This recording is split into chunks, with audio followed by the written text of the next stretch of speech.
18ৰ পৰা 25 বয়সত যিসকলে কমফৰ্ট জ'নৰ পৰা ওলাই আহে তেওঁলোকে জীৱনত আগবাঢ়ি যায়। যদি আপোনাৰো 18ৰ পৰা 26 বয়স, তেতিয়াহ'লে এইকেইটা কথা মনত ৰাখিব।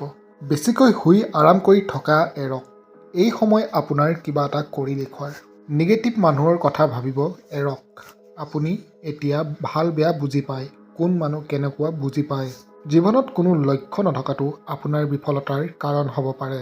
ভাল আচৰণ নাথাকিলে আপুনি যিমান সফলতা অৰ্জন কৰিলেও লাভ নাই। ভুল মানুহৰ লগত আড্ডা দিয়া এৰক। সময়ৰ প্ৰতি সন্মান জনাওক। নিজৰ কাম পিছুৱাই নাথাকিব। সময় আপোনাৰ বাবে ৰৈ থকা নাই। যি কৰিম ভাবিছে আজিয়েই কৰক। এয়া আপোনাৰ উচিত বয়স, উচিত সময়। খঙত কেতিয়াও কোনো নিৰ্ণয় নল'ব। খঙত কেতিয়াও কোনো নিৰ্ণয় নল'ব। শিকাৰ কোনো বয়স নাই। শিকাৰ পৰা পলায়ন নকৰিব। আৰু শেষত কঠোৰ পৰিশ্ৰমী আপোনাৰ সফলতাৰ চাবিকাঠি। এই 10টা নিয়ম যদি 18ৰ পৰা 24 বয়সৰ ভিতৰত আপোনাৰো, তেতিয়াহ'লে এইকেইটা কথা আপুনি যদি মন দিয়ে, আপুনিও সদায় আগবাঢ়ি যাব। বন্ধুসকল, যদি ভিডিঅ'টো ভাল পালে লাইক, শ্বেয়াৰ এণ্ড ছাবস্ক্ৰাইব কৰি মোক লগতে মোৰ চেনেলটো আগবাঢ়ি যোৱাত সহায় কৰে যেন।